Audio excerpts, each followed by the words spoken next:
अच्छा, तो आते हैं हम मस्कट की तरफ। मस्कट के हवाले से ये कहूँगी कि मैंने बचपन में जितने भी खिलौने खेले हैं, जितने भी खिलौनों से खेला है वो सब मस्कट के थे। हमारे घर में जितने भी होम अप्लायंसेस थे सब मस्कट के थे। हमने जितनी भी चॉकलेट्स खाई हैं बचपन में सब मस्कट की थी। वालेकुम, नमस्ते, सत श्री अकाल। कैसे हैं आप लोग? उम्मीद करती हूँ ठीक होंगे, खुश होंगे। मैं हूँ अज़ीज़ा अली और मेरे साथ हैं तारिक नियाज़ी। अस्सलाम वालेकुम, नमस्ते, सत श्री अकाल। उम्मीद करता हूँ ठीक होंगे, खुश होंगे। दोस्तों जहाँ रहें खुश रहें, माँ बाप का ख्याल करें क्योंकि माँ बाप है तो सभी कुछ है। आज की हमारी वीडियो है ओमान हिंदू शेख से। स्टार्ट करते हैं अपनी वीडियो को। Let's start guys. तो वीडियो का टाइटल है ओमान हिंदू शेख से। स्टार्ट करते हैं वीडियो।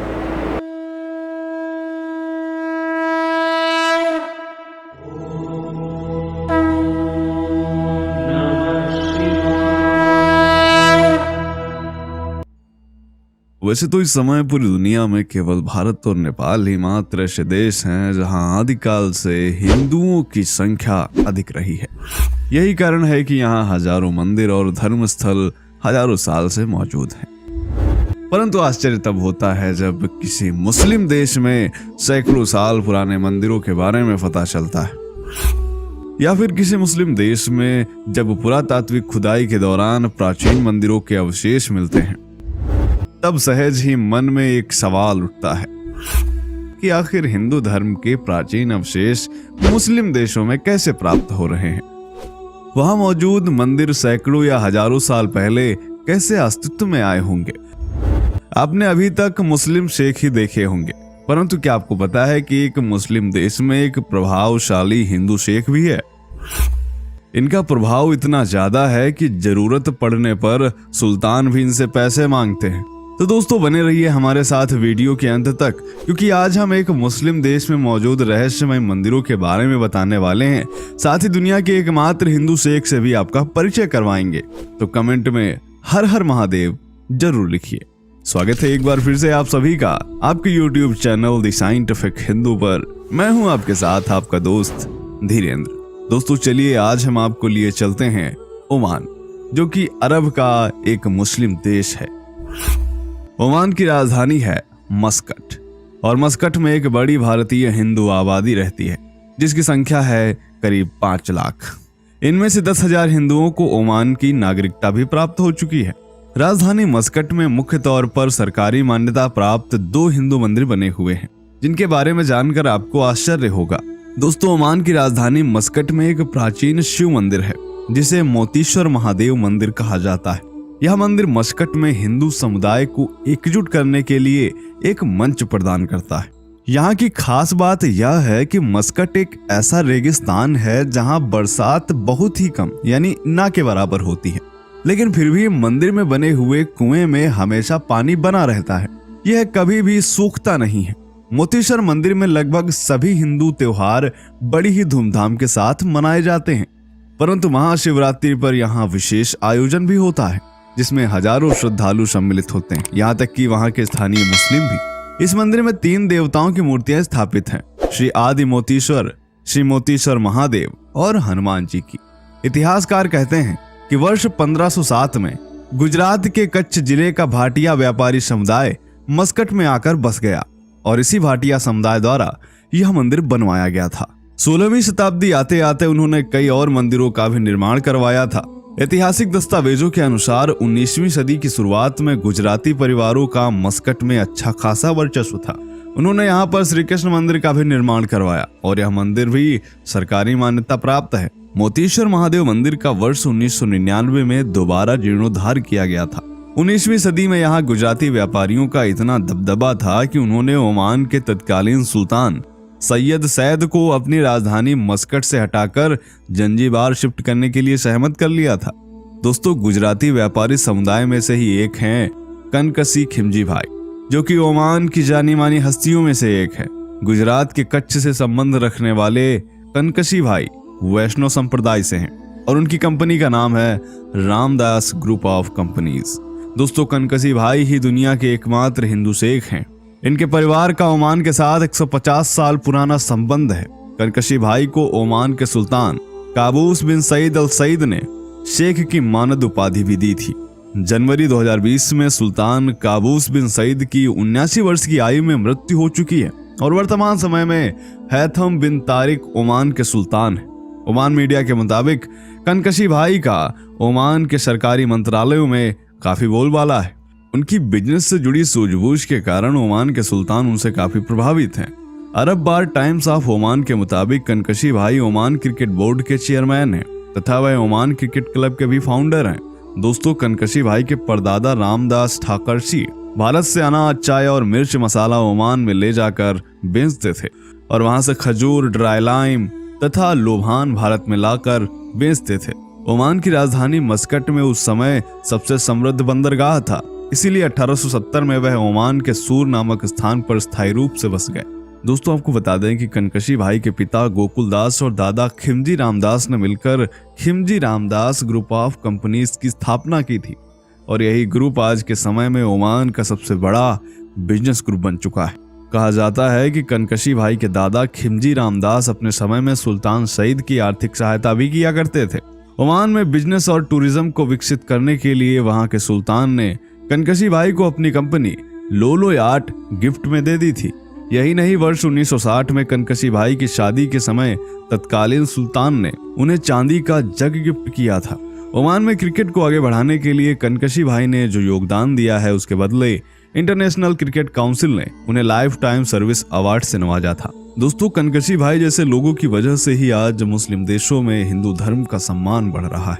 ओमान में भी प्रवासी भारतीय लगातार बढ़ रहे हैं, जिनमें हिंदुओं की संख्या सबसे ज्यादा है।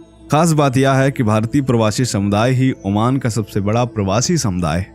वहीं दूसरी तरफ ओमान की युवा पीढ़ी हायर एजुकेशन के लिए भारत का रुख करती है। तो दोस्तों, आज का यह वीडियो आपको कैसा लगा कमेंट करके जरूर बताएं। मिलते हैं आपसे अगले वीडियो में, तब तक के लिए जय हिंद, जय भारत, वंदे मातरम। जी जनाब, बहुत ज़्यादा इंटरेस्टिंग, सोच भी नहीं सकते थे, एक तसव्वुर भी नहीं कर सकते थे कि ऐसा भी पॉसिबल है।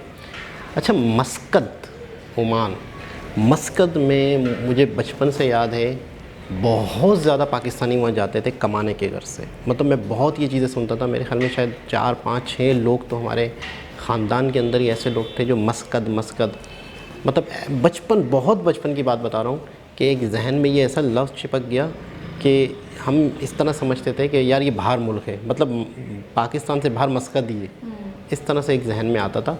तो आज यह पता चला कि यहाँ पर अच्छी खासी हिंदू कम्युनिटी बहुत बड़ी तादाद में, लाखों की तादाद में मौजूद हैं और टेम्पल्स भी मौजूद हैं, ओल्ड टेम्पल भी मौजूद हैं। क्योंकि किसी ज़माने में जाहिर सी बात है कि एक हिंदुस्तान में हिंदू थे, पाकिस्तान में थे, अफ़गानिस्तान में थे। महाभारत के बारे में बताया जाता है कि महाभारत अफ़गानिस्तान तक एक हिसाब किताब चलता था उसका। बाकायदा ये कंधार, बाकायदा कंधार का भी ज़िक्र है। कंधार अफ़गानिस्तान की जगह है, तो आज भी उसका नाम कंधार ही है। तो मैं समझता हूँ कि एक बहुत बड़ी तादाद हिंदुइज़्म की, सनातन धर्म की पूरी दुनिया के बहुत अच्छे खासे इलाके में मौजूद थे। आज पुराने टेम्पल भी मिलते हैं, लेकिन आज लोगों ने, अच्छा शेख हिंदू शेख, ये अपने आप में एक बहुत ही यूनिक बात है।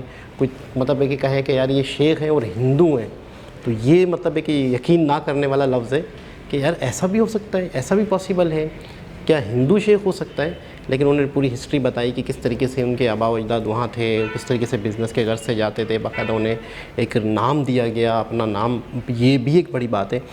सिर्फ पाकिस्तान के हवाले से अक्सर सुनने में आता है या पाकिस्तान के हवाले से अक्सर देखने में आता है और इस तरह की ख़बरें भी आती हैं, लेकिन दूसरे दुनिया में बाकायदा इज़्ज़त दी जा रही है, बाकायदा रिस्पेक्ट दी जा रही है, बाकायदा उनका सियासत में, उनकी कंट्री में उनका बहुत बड़ा असर व रसूख है, बिज़नेस के हवाले से उनका एक असर व रसूख है। तो एक वहाँ की नामी गिरामी शख्सियत है। तो हमारे लिए तो मैं कहता हूँ एक बहुत ज़्यादा, बहुत बड़ी इन्फॉर्मेटिव वीडियो थी। अच्छा, बहुत सारे लोग, जैसे कि इस मंदिर का जिक्र हुआ कि 1507 में ही बना था, तो मैं ये सोच रही हूँ तकरीबन रफली भी बोलूँ तो 515 साल पहले। तो बहुत सारे, मुझे ऐसा लगता है, लोग यहाँ से वहाँ से यहाँ जाते थे, डिफरेंट एरियाज़ में जाते थे और वहाँ जाकर मंदिर वगैरह बनाया करते थे और उसके अंदर मूर्तियाँ स्थापित हुआ करती थी। जैसे यहाँ पे भी 3 मूर्तियाँ स्थापित हैं। कई सौ साल पहले, सैकड़ों साल पहले, हज़ारों साल पहले के मंदिर अब एक तरीके से नमूदार हो रहे हैं, अब दिख रहे हैं डिफरेंट कंट्रीज़ में, डिफरेंट खित्तों में, जो बहुत अलग हो चुके हैं अब इंडिया से। लेकिन हैरत अंगेज़ बात है कि वहाँ से जब निकलते हैं, नमूदार होते हैं, तो अक्ल दंग रह जाती है, हैरान रह जाती है कि कहाँ तक फैला हुआ था ये धर्म, कहाँ तक लोग फैले हुए थे। और ये शायद मुझे ऐसा लगता है कि दुनिया बहुत ज़्यादा कट गई है, डिफरेंट हिस्सों में तकसीम हो चुकी है। लेकिन पहले ऐसा लगता था कि सब कुछ एक ही था, और कुछ कम्युनिटीज़ यहाँ से उठकर वहाँ जाया करती थी, कुछ ग्रुप ऑफ पीपल्स जाया करते थे, अपना धर्म वहाँ पे प्रैक्टिसेस अपना धर्म वहीं पे वो करा करते थे और निभाया करते थे। और फिर अपने धर्म से रिलेटेड जो भी मंदिर हैं, जैसे कि मंदिर ले लेते हैं, तो वो बनवाया करते थे। कोई रोक, कोई टोक, कोई फसादात, कोई मसले मसाइल नहीं थे। अच्छा, अब आते हैं मस्कत की तरफ।